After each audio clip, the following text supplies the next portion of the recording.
Great, great. Sound check. We're good? You are good. All right. Thank you. Just want to make sure these things tend to hang up, and I don't want to go through my spiel and it all be for naught. But so thank you, Bryce, for your persistence in getting this event to this point. There's been a lot of questions I know through our group, but I know this has been a question and a dilemma for many years. I cut my teeth coming into the conservation circles as an intern in college, working with the Georgia Soil and Water Conservation Commission.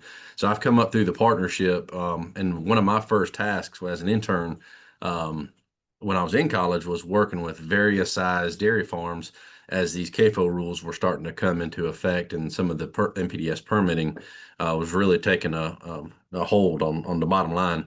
And so my first interviews were with Zippy Duval, Dave Clark, and Richard Key on that Middle Georgia area as I worked out of the Milledgeville office. And so I spent subsequent years when I was able to get on board full time with Soil and Water Commission, sampling many a dairy lagoon and stepping off into a few on accident as well, or waste holding ponds, excuse me, not lagoons. Sorry, Abby. But yeah, so I've got a lot of little sweat and tears associated with this dilemma, and I appreciate what y'all are still going through trying to unlock some of these resources that are available. But it can sometimes seem like they're not. But that's what these gentlemen here have been great in trying to find us a path forward as to how to unlock some of these USDA resources, not ending back up at start, but a path forward. Sure enough, it's not always a direct path, but these gentlemen will be sharing their expertise here. And so Kendrick Holder is our state agronomist currently, but he's also got a wealth of experience working in the field directly with landowners as well. And I know Abhishek, we call him Abby, he'll be joining in as well, sharing his technical expertise as an assistant state conservation engineer.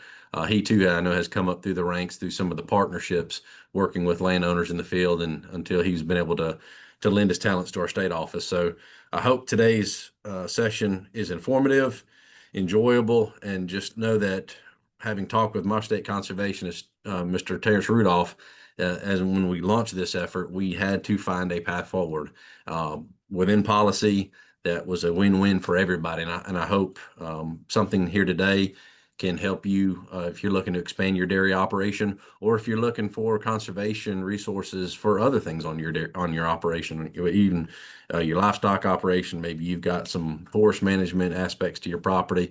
NRCS tries to offer a little bit to everything or a little bit of everything to different types of producers.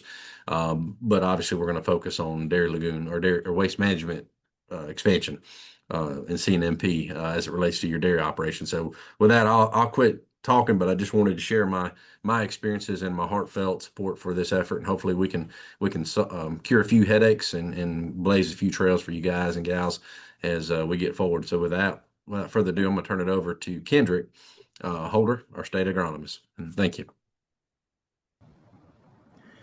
All right. Thanks, Chris.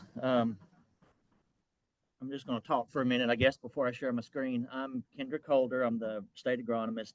Just a little bit of background. I've been in this position for, I guess, going on 9 months now here in Athens. But before that, like Chris mentioned, I was in the field office. I think maybe we've got a few listeners or a few people that will listen in later that don't have a whole lot of experience with the NRCS office. So I'm going to try not to just rattle off acronyms and stuff, but was in the field office just about all my career until I came to Athens. So I do have quite a bit of experience working on a local level with producers such as yourself. And just one thing to mention, I'm kind of sitting in for our the individual that handles our state financial programs part, kind of filling in for him a little bit today, but I do have some experience with that as well. And my presentation is just going to kind of include my part and his. There's no defining division there. So with that said, I'm going to share my screen, and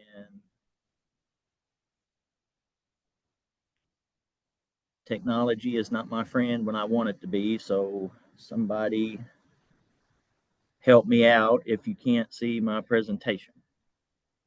We got you. You got it? Okay, good deal. All right, so yeah, there's my contact information there at the bottom left. I'm going to have it again on the end slide. So, you know, you're going to be working with your local field offices mainly, but if you need to email me or call me, feel free to do so at any time. All right, so Chris mentioned we were going to focus on maybe the dairy expansion part of this, and that's kind of how this ball got rolling. But just in general, I wanted to start out by just giving some general explanations of the things NRCS has to offer because, like I said, there may be a few of you that don't have a whole lot of experience working with your NRCS office. So, the one thing I do want to point out for sure is we're going to cover mainly financial programs today, but we do offer just good old fashioned, plain old technical assistance. Um, those services are free. You don't have to sign up or be applying for a financial program. If you've got general questions or need assistance, site visits, uh, paperwork, research, anything like that, we offer those things free of service. So um, I've got on there, the easiest thing to do is just Google USDA Service Center Locator.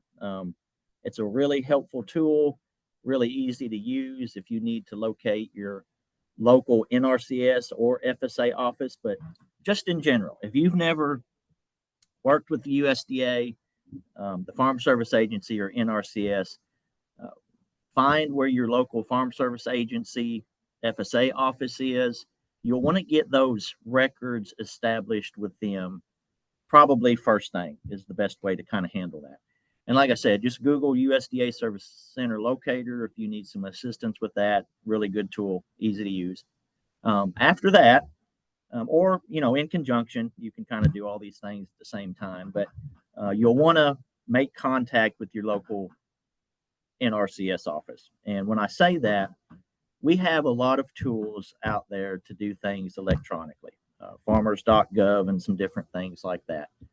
I would encourage you to, if you can, make a phone call or just drop in. Call and make an appointment, drop in, phone call, any of that. It all works. And the reason for that is there's definitely a place to do things through email or electronically. Signing documents is one thing that works excellent, through email or electronically. But when you're establishing that relationship with your local folks, for them to hear your voice, to see your face is very important in my opinion. I've dealt with a few folks over time that, I really didn't have a whole lot of contact with them other than just, electronically. I never heard their voice, never saw their face. And not saying that you can't do things that way, but establishing that relationship with your local folks is important because you're going to be dealing with them time and time again. Once you get things going, those people are assigned to your area and you deal with those folks over and over. So it's not like you get a different person every time you walk in the office. And establishing that relationship with us is beneficial for you and us. But have a conversation. Things don't have to be, this is what I want, this is what I need, 1, 2, 3, 4, 5. I mean, just start that conversation about what your operation, what you're trying to accomplish, your goals, your hopes, your dreams, anything and everything. Don't be afraid to sit down with them for a long time, a good long while, and just have that conversation about your operation and what you need from us.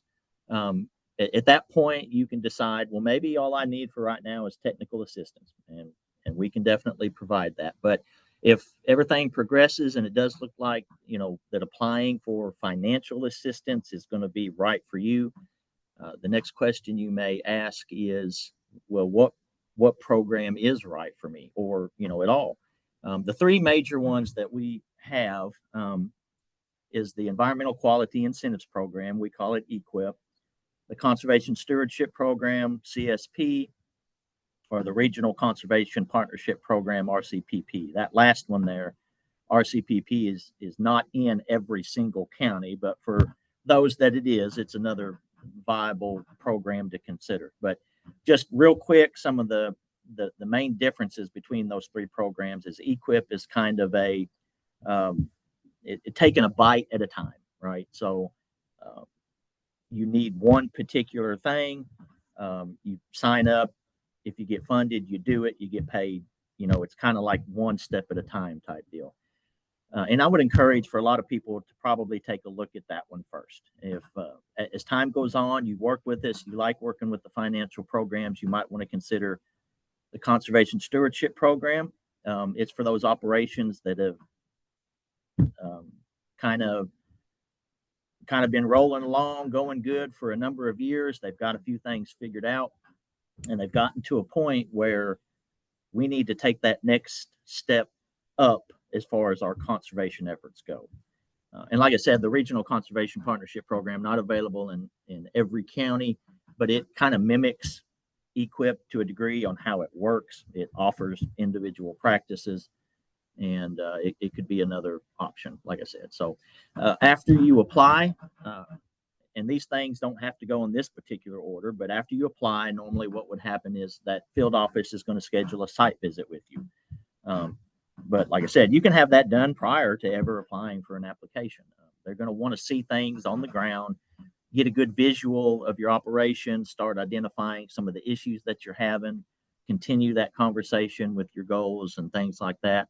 And you're going to hear me say this again, dealing with any government agency, just have some patience. When you're working through your paperwork with FSA, that's a process. When you're requesting technical assistance or financial assistance through us, that's a process. So there are steps that we have to take so that nothing gets missed and that you get all the service that we need to be giving you. So just, work through that. Don't get discouraged. Sometimes it's very easy to get discouraged, but that's what our folks are there for, is to help you work through all of that to get, we need to be getting you what you need. So with that said, that's just a general slide that I wanted to go over real quickly with you. And so next I'm going to kind of focus on, as Chris mentioned, what kind of got us here to this point. And that was more the, what do we have to offer as far as expansion efforts on a dairy. So with that said, I've got some questions that I'm going to try to answer today. How did we get here? Where are we at? Where are we going? And what can you expect? So let's hit that first one. How did we get here? How did we arrive at having this webinar and having this discussion? And like I said, I'm focusing kind of on the expansion part. It's nothing new. I mean, this is nothing new. This has been an issue that we've, addressed for a long time, but as time goes on, we all know that things change. If you watch the news at all, you know that we're kind of going through some changes, but sometimes we've got to pause and get back to the basics. And that's what we're attempting to do with this effort. In NRCS over time, our workload changes, guidance changes, messaging changes, experience of our employees changes, and that's something that we're going through right now. Knowledge of people that have been around for a while, getting that passed on. Those are all things that we're dealing with as an agency. And from time to time, we have a handful of issues that we just have to kind of get back to addressing like we have in the past. So where are we at? And that's kind of bringing us to today. And again, I'm just kind of focusing on the expansion part of, what can we help with financially? And as Chris mentioned, there is a path forward. It's going to kind of be a case-by-case basis. We're going to have to take a look at some things that you got going on out there. Every question may not be addressed in one day, but we do have a path forward, and we're dedicated to making that happen. So we all, this issue was identified. Hey, it needs to be addressed. We need to get our ducks in a row, kind of thing. So we all got together as a group. Myself, Diane Guthrie, our state engineer, Abhishek, our programs, head programs guy, Lee Green, and we began by having a discussion.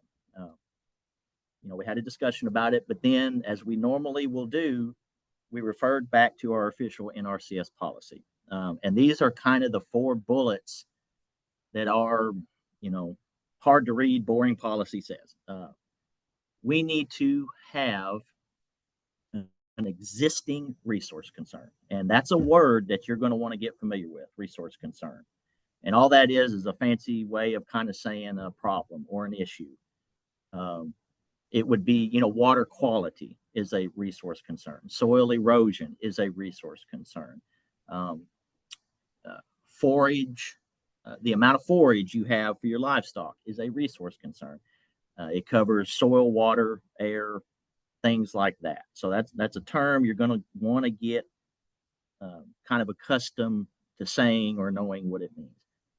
And that's with any operation that we look at. In order to financially assist, we have to be addressing an existing resource concern.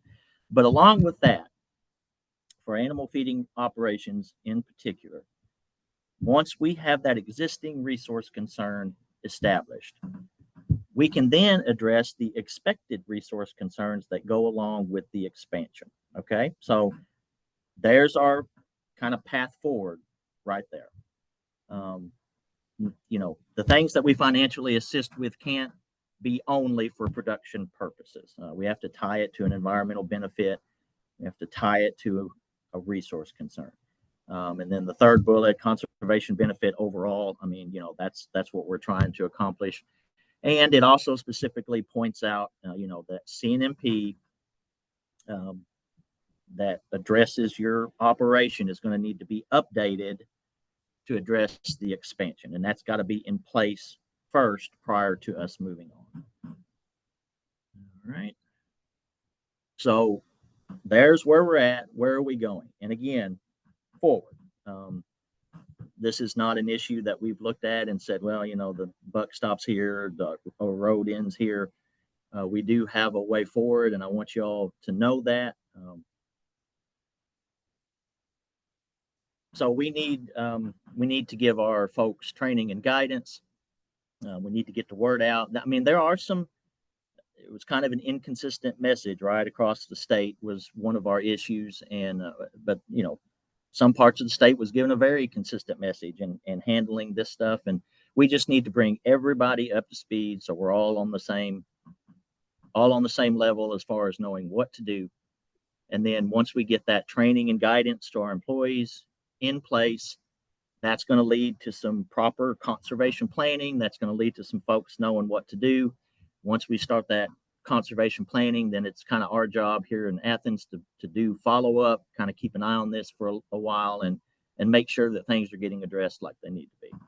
And Kendrick, just to clarify for everybody, that specific concern is trying to access financial assistance for increased manure storage or other things like that ahead of adding cows, as opposed to waiting until you've added cows or had an expansion and then you're trying to build that right. additional storage with the assistance.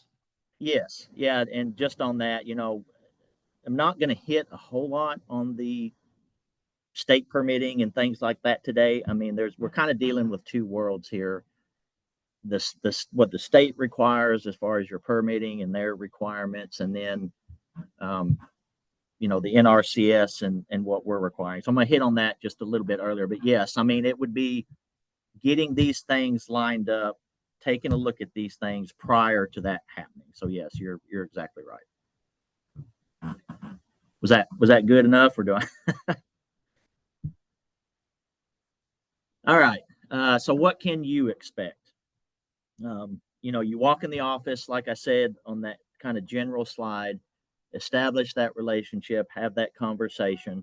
If it's something that seems you're viable to move forward with, you can choose to maybe just get technical assistance, or if you want to apply for a financial program, your application has to be accepted. Everything doesn't have to be lined out at that point. They need to take your application. I don't I don't think this is happening anywhere, but if somebody says we're just not going to take an application, that's not correct. So you need to get in touch with somebody, and that shouldn't be the case. The kind of reply that you get back is, let's take a look at what you got. All right. So then, like I said, they're probably going to want to do a site visit. You're going to want to take a look at what you got, discuss some of those details further. And, you should be hearing something like, here's what we can do at that point. May not have everything lined out. More than likely you won't, but you're on that path forward. You should be getting timely communication from the field office. Updates on, here's what I found out. Here's where I'm at with that. Here's the answer to your question, things like that. And along with that, progress. If you make a request, they should be getting back with you. Here's where we're at this point. Here's, additional things that maybe I need from you. But those are some of the things that you should, kind of expect from your local field office. And again, like I said, requests from the NRCS to you is sometimes things can get a little stagnant or discouraging. It's all a process. Work with your local staff. Like anything any of us do, sometimes we just got to have a little patience and understanding and communication. You are not going to bother them. You are not going to call them too much. Make phone calls, drop emails, drop by and see them out of the blue. That constant line of communication and talking to each other is so important that I can't really stress it enough. So CNMP part. We got to have that existing resource concern to assist financially with the dairy expansion. And then we can also at the same time address those expected resource concerns. So like Bryce was mentioning, if what you need is that waste storage facility, I want to say lagoon too, but I've been told not to say that.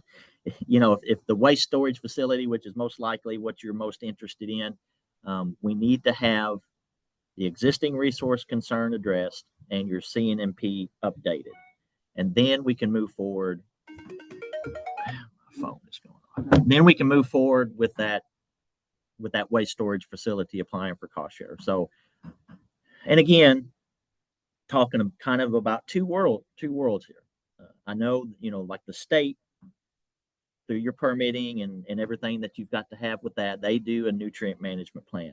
The NRCS is also going to do a CNMP, a comprehensive nutrient management plan. So if you get into the conversation and it's like, well, I already got a nutrient management plan. Well, your NRCS folks are going to have to develop one too. Not everything that we require is in the state nutrient management plan. And Ab is going to go over some of the engineering stuff with that. But we are not a regulatory agency. That's kind of another reason that things are split up. We're not a regulatory agency. We're not going to fine you or issue a ticket or anything like that. But as I'm saying, that whole world of laws, requirements, regulations, permitting, that's going to have to be paid attention to, because when we're establishing those existing resource concerns, trying to help you out with moving forward with a additional waste storage or whatever practice we may be choosing to apply for cost share, those local, state, federal laws, everything, permitting has to be followed. So in my world as an agronomist, I'll be working on any kind of requirements that we need to do for updated CNMP stuff. As far as the expansion is addressed, we are going to have to we're going to need to see waste storage calculations, your land application, nutrient management stuff addressed. Your existing facilities are going to need to be addressed in some manner. And that just makes sense, right? I mean, when you start looking at some of this, you can kind of say to yourself, well, that makes sense, that if we're going to still utilize the existing waste storage and maybe make supplemental or additional, we need to make sure that what we've got is still functioning like it should. A couple of practices in my world that I would kind of handle, you get that updated CNMP, And did something happen with, okay, there we go. All right, there's all of them. So we can offer assistance with, running wastewater, a center pivot, if it's for, land application of your wastewater. So keep that in mind.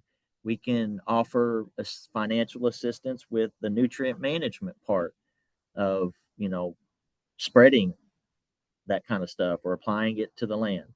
The CNMP, you got several different options to kind of get that taken care of. And I know most of you have probably a route to get that taken care of, but just keep in mind, we do offer financial assistance to get that CNMP completed. It would be, the requirement would be a third party, what we call a technical service provider. But if you want to go that route, it is available. And don't worry so much about these codes.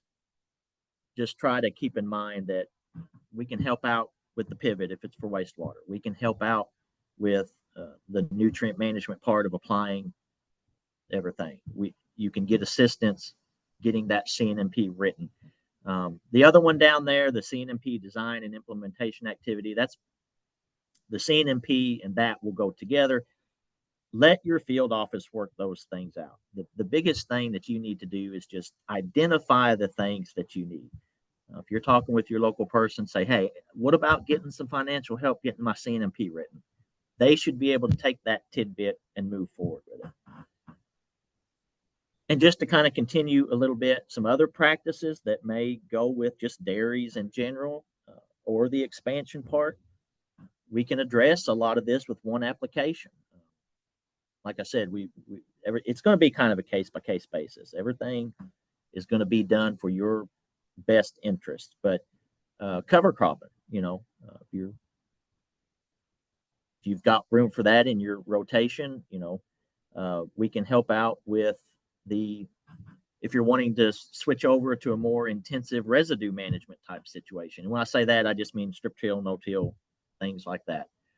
Your crop rotation, if you need some assistance with that, fine tuning exactly those times and dates and the silage and all that, we can help with the crop rotation.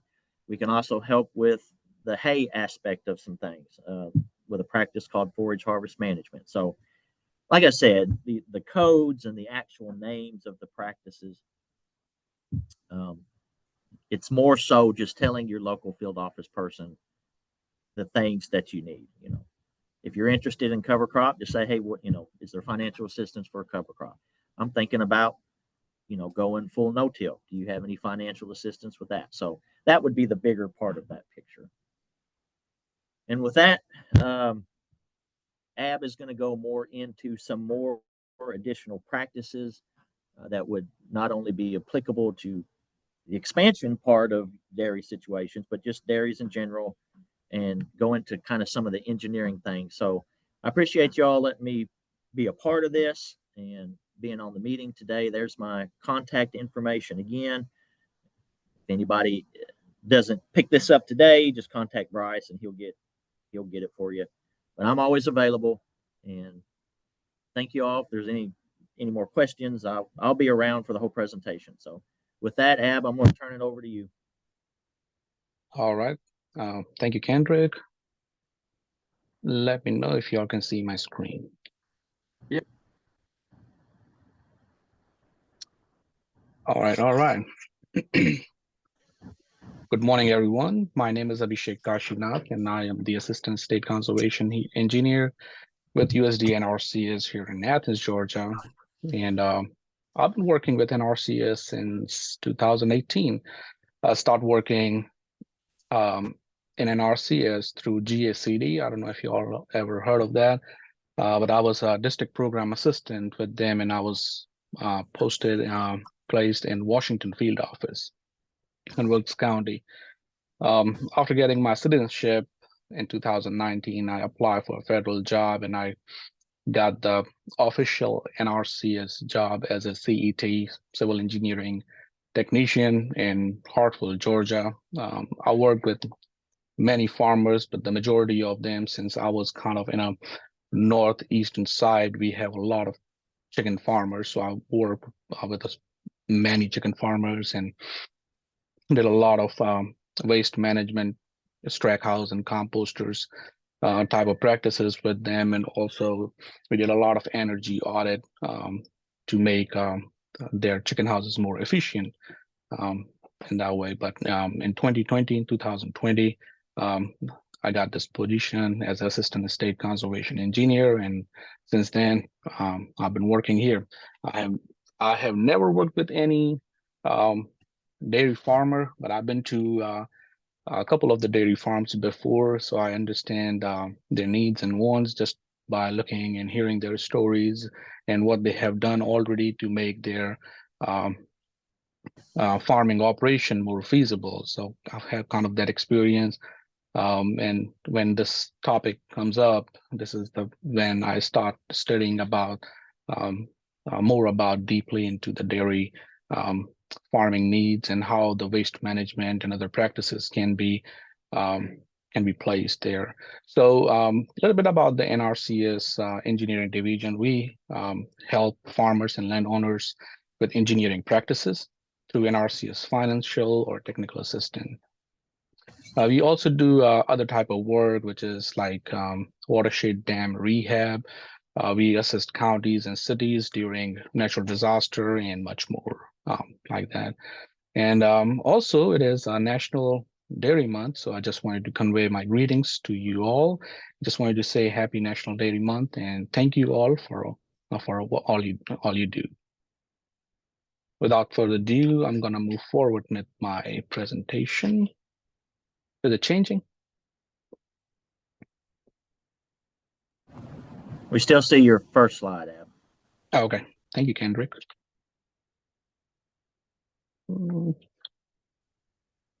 There you go. I think now it's changing. Yep. Yep, you're good.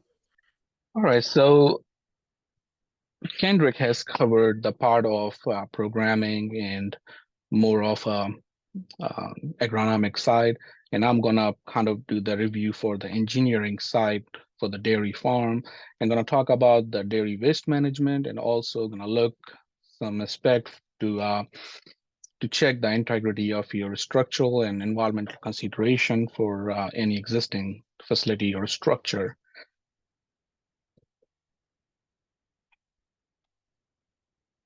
So before I'm going to jump into it, I'm just going to mention some of the potential EQIP practices which y'all can be applied for. And just like Kendrick mentioned, they are based on case to case, farm to farm. You might already have those practices at your farm. You might not, which we're going to discuss. But here are a couple of practices, and they're not limited to. Kendrick had mentioned so many other practices which can go with your EQIP programs. And this is something just related to the waste and waste management. So we're going to look a couple of practices. So 313 waste storage facility. It's a agriculture waste management facility just to collect manure, wastewater, and any contaminated runoff in an earthen waste impoundment a pond, not lagoon. The another one is 632 waste separation facility. This is more like a filtration screening device. It could be a settling tank, it could be a settling basin, or a channel used to partition solid and a nutrient from a waste stream. A lot of people use that to separate the sand, so they can reuse that sand for their farm, and that will kind of help them not to buy a lot of sand if you're doing the sand bedding. Then we have another practice, 634 waste transfer. Just like the name says, it's like a structure, pipe, or any conduit installed to convey your waste or wastewater or waste byproduct from source A to source B. We also have 533 pumping plant, which delivers water or wastewater at a designated pressure and flow rate. We have 561 heavy use area, and this is more like a companion practice with your waste separation facility. And after you're separating your solid and your wastewater, it's more like you are collecting your sand over there, and it's just staying over there for a couple of days or weeks, a month, and before it's getting reused for the bedding purposes. So this is just a few practices. It's not all. There's so many practices that can go with the dairy farm. It depend on your objective, depend on the resource concern, and things like that. This right here is kind of the summarized version of what can happen. So you have the production area from where you are going to the collection and then the transfer. But with that transfer, there is a treatment which can treat your wastewater, then a storage, and after that there's a utilization. So just this picture right here, you got the waste. So using the flush tank, you're gonna just flush all that waste to this channel right here, which is going into the reception tank. From there, it's getting conveyed for the waste treatment lagoon. And the lagoon is basically for the treatment purposes, not for the storage purposes. From there, it's going to the waste storage pond. And then from here, you can use that either to irrigate, just like Kendrick mentioned, or you can use that same water back to your flush tank to reuse again to have this area, the flush alley, clean.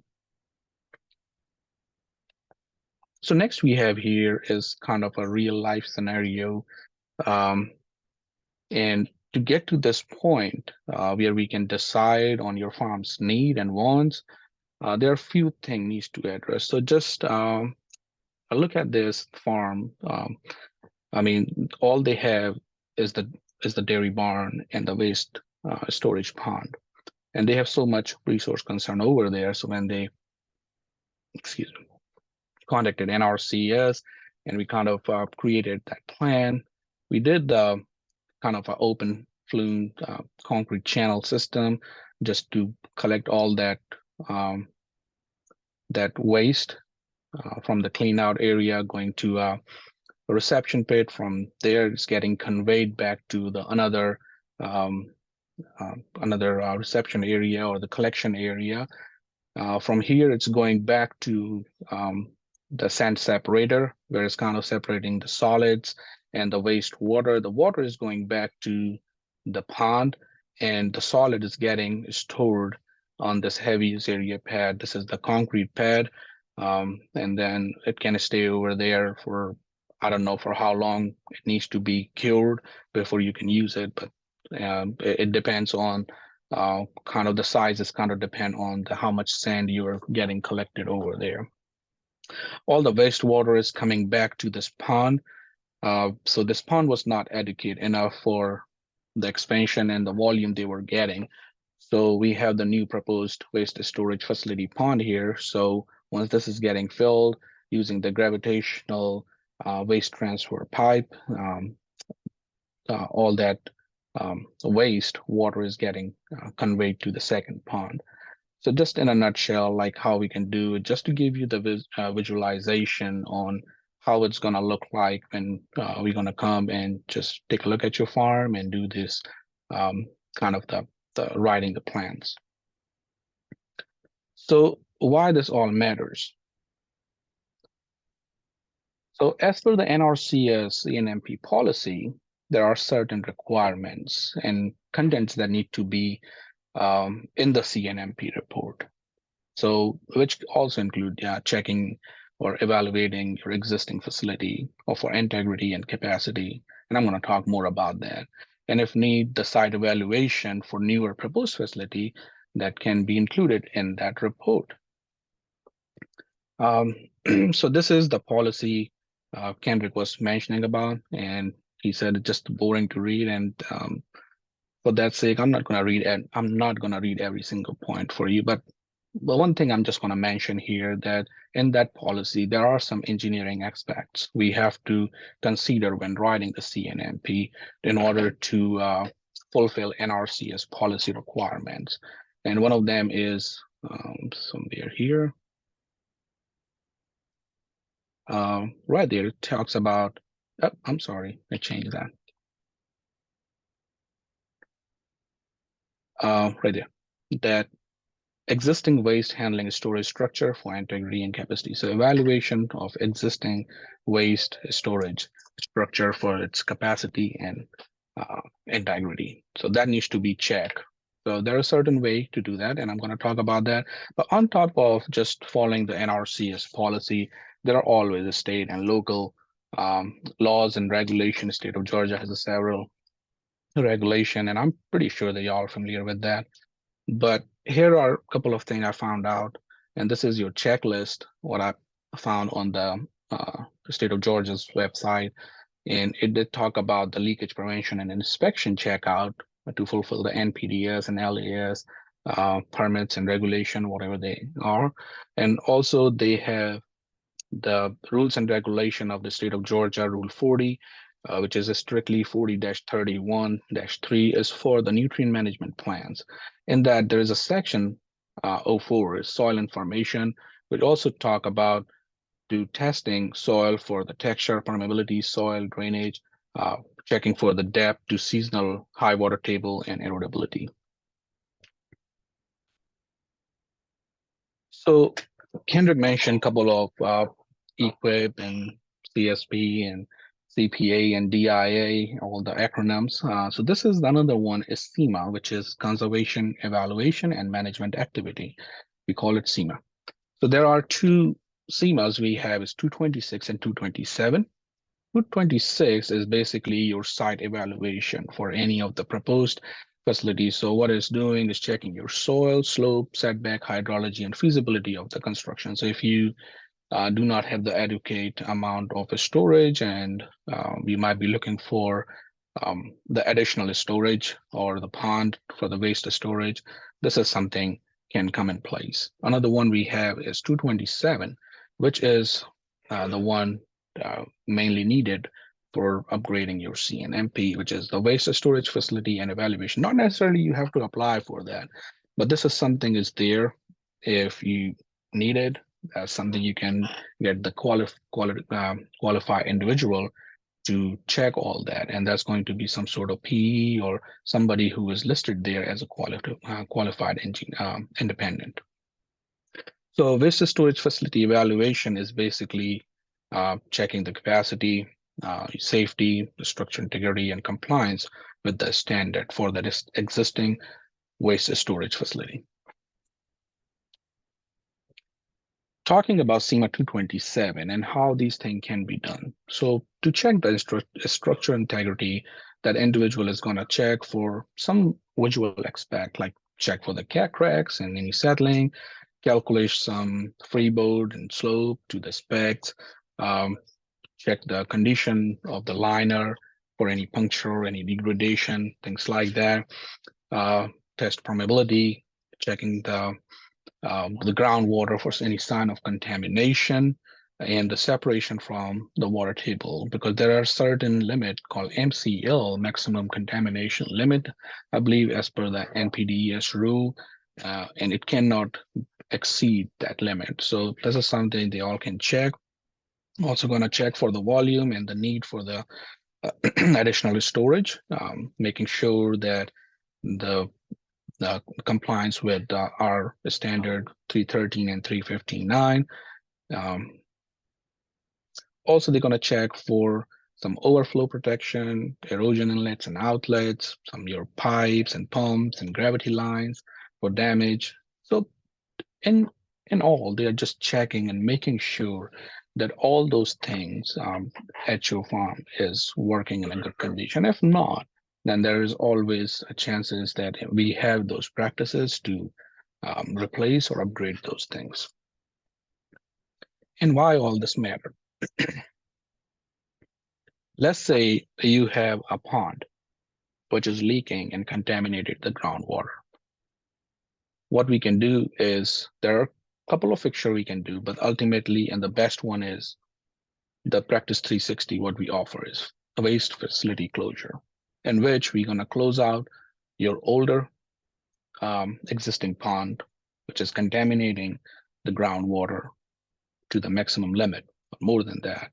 And then that's a before and after picture of that, what we have done. And we do so many waste facility closure here in the state of Georgia. So that's just the one example that what we can do. And that's also going to help us to know whether how big of a pond you need. So if we are closing that, definitely we have to replace this volume in order to give you the correct adequate amount of ponds. So you're gonna have something new, maybe way bigger than that, to accommodate all the waste you're generating at your farm. And that being said, do I have any questions?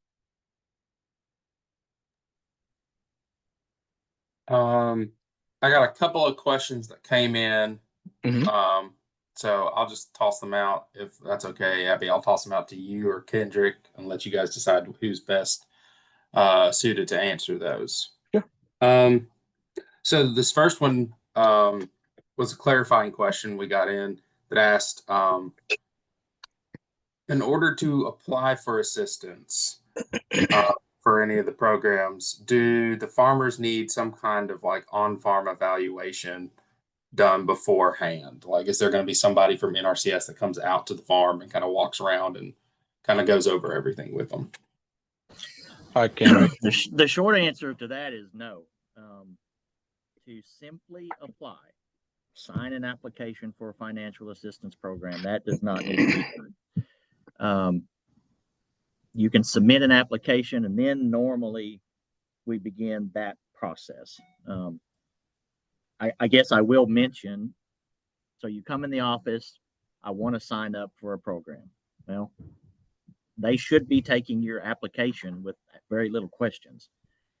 If we start investigating and it's, well, nothing here really qualifies, and I'm not saying that would happen, but if it did, it's just a matter of that application just doesn't get processed. But yes, I mean, the short answer is no. You can sign an application without really any kind of investigation. The only thing is you do need to have records established with the Farm Service Agency. Is that clear as mud? No, I think that's good. And then what about if we don't know exactly which program or what practices a farmer wants to implement, but they know they need to do something? What's the best? That's completely fine. That's what that conversation with your local field office is going to determine. Yeah, that's going to be based on the site visit. Yeah, that's none of that has to be concrete, to walk in the office and start that conversation. That's why I was saying that, it's important to establish that relationship with your local field office. And you could talk for a long time and it not lead to nothing, but yeah, none of that has to be straightened out before you can make contact with your local office. They should help you decide all that. All right. Can I jump in here real quick, Bryce? Yeah. So I'm going to try to share my screen real quick. Let me stop mine. Okay. You should be seeing farmers.gov on my screen. Do y'all see that? Not yet.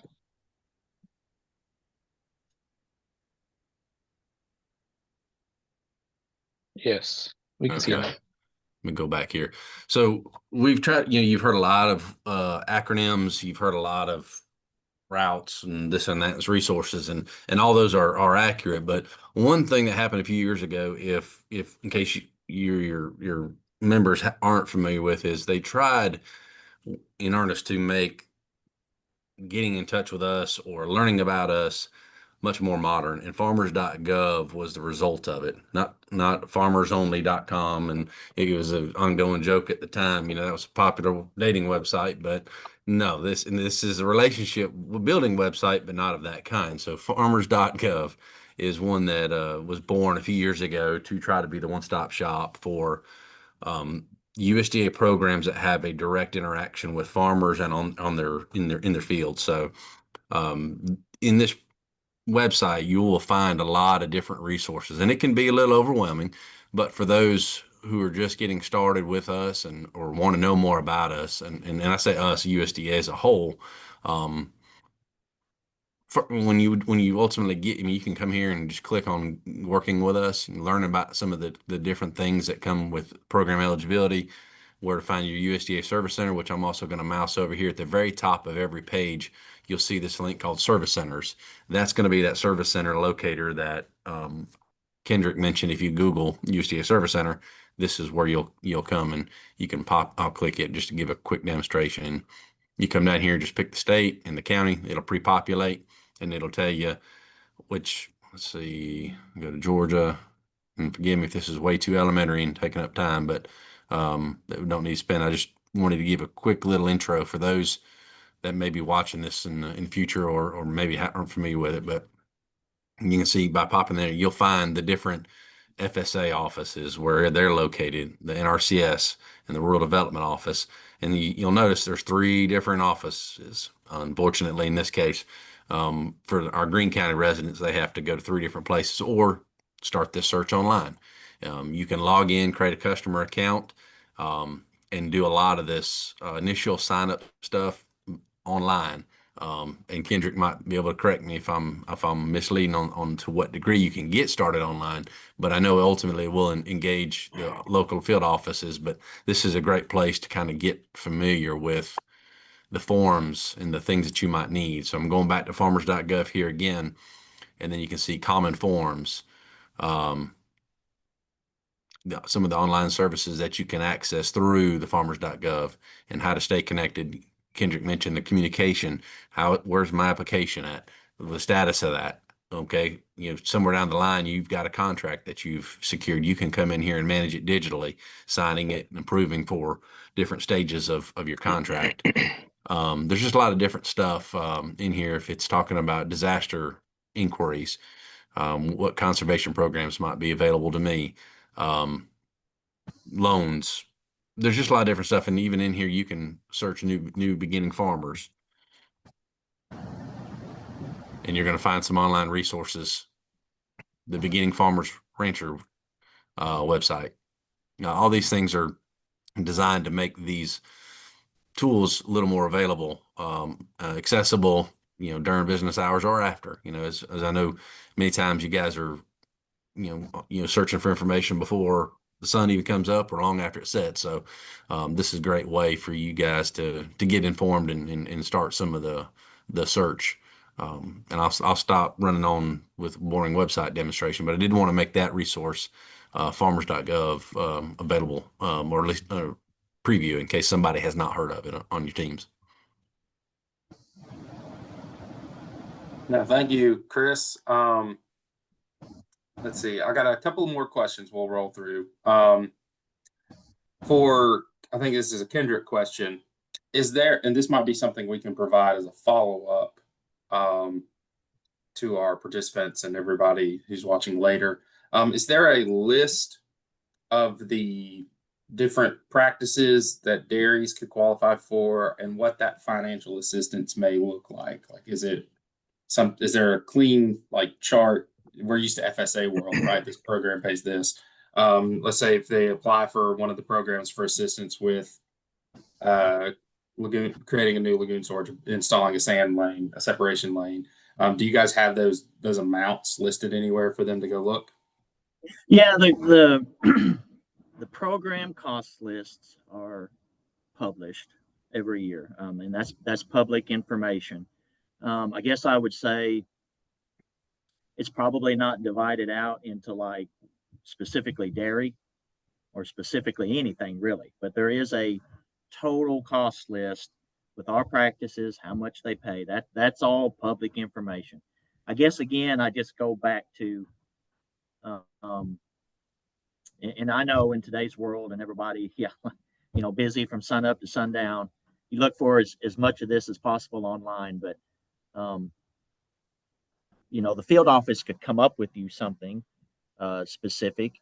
This is what's available to just dairies, but without going through another website, which we can do. If we need to kind of put together a reference list of online resources where people can find some of this stuff, we can definitely do that. But on the USDA, or it may just be NRCS website, there'll be a published cost list every year with all the practices that we have to offer and what they pay per unit.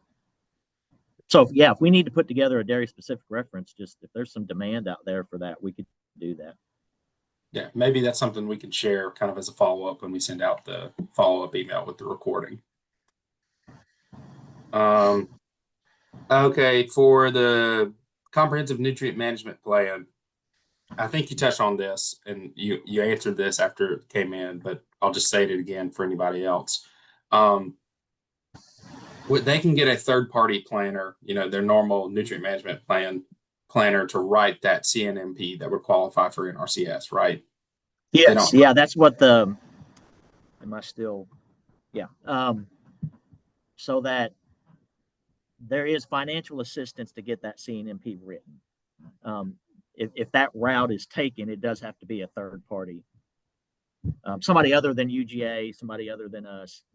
It would be what we call a technical service provider, kind of like a private industry type person that does that sort of thing. Okay. Yeah, and we've got, so if that's another reference that we can get out there for people to know about. TSPs, technical service providers that have the ability to write those CNMPs are listed in what we call the NRCS registry.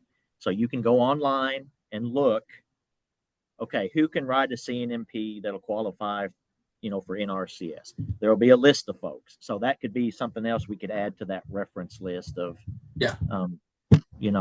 how to look, who out there can write a CNMP for NRCS, and I can get cost share. Yeah, I think that would be good too. Final question. This one's probably for Abby. What kind of engineering services can NRCS do? Or are there some services from an engineering perspective where NRCS can help draw up the plans, or some that the producer needs to work with the technical service provider, that third party engineer, to help come up with those plans?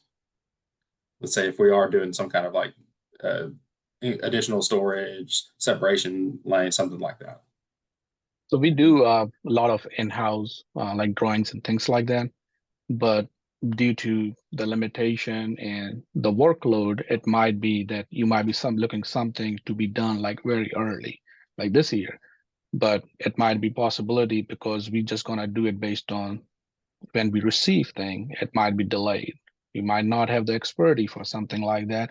So that's why those CPA and DIs and SEMA is really good to have somebody else doing that part. So you can get your engineering drawings and practices earlier than that. But yeah, there is for your like ponds and things like that. Yeah, we can do engineering drawings for that. Okay. Let's see. Checking the chat. We've got Chris dropped the farmers.gov link in the chat there. That's all the texts that I've gotten. So I'll kind of hover here for a second if anybody else has any questions. I want to mention something real quick. When we were talking about the practices, I just remember looking something updated National Engineering Handbook document today, and I did found a lot of engineering practices related to the waste management associated in that document. So that's something I'm going to share with Kendrick so he can take a look at that too when he's going to prepare that list, right, Kendrick? And that would probably be helpful to understand all the engineering practices that can go with the waste management facility and possibly with the dairy. Yeah, and two, yeah, a reference list or something like that, but I guess it all just circles back to having that discussion with your local field office. This is what these are the problems I'm having. This is what I need. We as an agency, that's our responsibility to match that up with what we have to offer now. That's just my 2 cents. That I'm just kind of old school like that. But that's why, our folks should be doing the job of matching your situation with what we have to offer now. Well, we can, there's all kinds of online tools, and we can make some reference lists and things like that. But that's just why I stress that point is for that reason right there. But Bryce, I did have just a couple things too in addition, if you were through going through questions. Go ahead. Yeah, just real quickly, maybe I didn't hit on a couple things I meant to, starting with just applying for a program in general. One of the things I wanted to mention that I didn't was you can sign up for a program any day of the year. There is you'll see announcements that say, EQIP is from this date to this date. Well, what that means is we have batching periods, right? So you can sign up for an application any day of the year, 365 days a year. At some point during the year, and for EQIP, for example, it usually the cutoff date for any particular fiscal year is usually in November. So we take all the applications we've got up until November 15th or whatever that day may be. And those are the ones that we focus on for, say, fiscal year 25, for example. If you come in the office and you sign up on November 16th, we can take your application. It's just going to be held for the batch for FY26. So I say all that to say there's a chance that if you sign up at a certain time of year, your application may sit there just for a bit before we're even able to actually shoot it through the computer.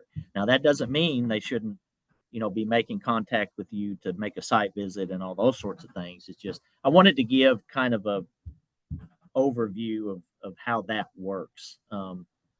If you sign up early in the year, it's probably going to be that fall before your application actually gets processed and if you got funding. So that leads back to Ab's comment about getting things done earlier than what we can move with. So the other thing I wanted to mention that relates to that is if you're in that situation, if you know that you need to move forward with building additional waste storage facilities, for example, you want to explore the option of getting that financial assistance. We have something called an early start waiver. So that can be submitted. Our state conservationist has to approve that. You can submit that early start waiver, do your thing. Your application will still be processed. If it gets funded, then you still receive the cost share. But the thing I want to mention about that is whether or not your application gets funded. I mean, it could or could not, the funding is competitive. Not all applications get funded. So, if you submit an early start waiver, you build the waste storage and your application gets funded, you'll get the cost share. If your application doesn't get funded, you've built the facility at your own cost and you won't receive our cost share. So it's just an option for if you've got to move forward with stuff. Just keep in mind the early start waiver, and that can be that process can kind of be explained at the time.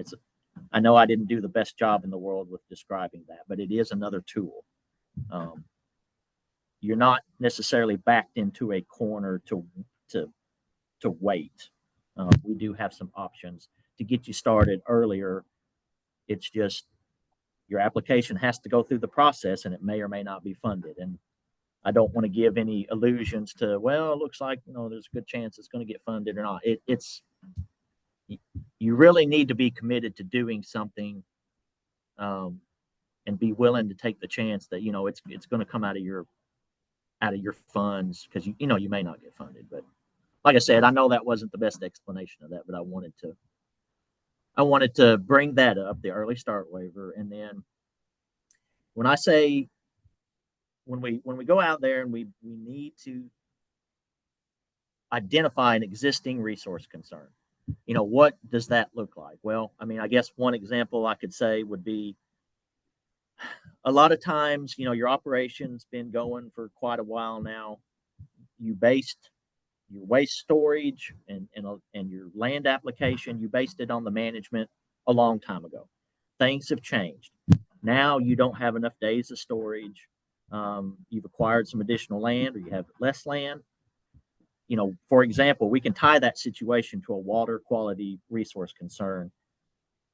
With what cows you got on site, you don't have to have additional cattle brought in for that to be a resource concern. So Bryce kind of brought up the point of some of these things happening before you bring the cows on site. A lot of these resource concerns are happening in your current state. So just wanted to kind of mention that those existing resource concerns exist a lot of times if you take expansion out of the equation. Last question, we got one in while we were talking.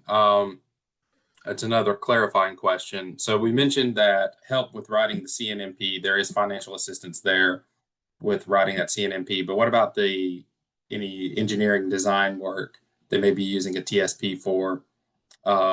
Is there financial assistance in helping pay for that private person's time and efforts as well?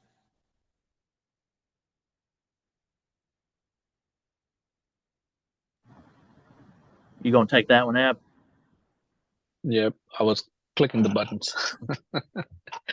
uh, I think the for the engineering plans, those SEMA can really come in that play, because when you're writing that CNMP plan, what I see for the dairy from the another state, and I see that all the calculation and how big of a size of a pond you need.